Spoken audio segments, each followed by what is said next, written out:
कान्ताय कल्याणनिधये निधयेतिनाम् श्रीवेङ्कटनिवासाय श्रीनिवासाय मङ्गलम्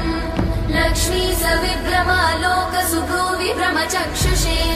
चक्षुषे सर्वलोकानां वेङ्कटेशाय मङ्गलम् श्रीवेङ्कटाद्रिशृङ्गाग्रमङ्गलाभरणाग्रये मङ्गलानां निवासाय श्रीनिवासाय मङ्गलम् सर्वावयव सौन्दर्य सम्पदा सर्वचेतसां सदा सम्मोहनायास्तु वेङ्कटेशाय मङ्गलम् नित्याय निरवध्याय सत्यानन्दचिदात्मने सर्वान्तरात्मने श्रीमद् वेङ्कटेशाय मङ्गलम् स्वतः सर्वविदे सर्वशक्तये सर्वशेषिणे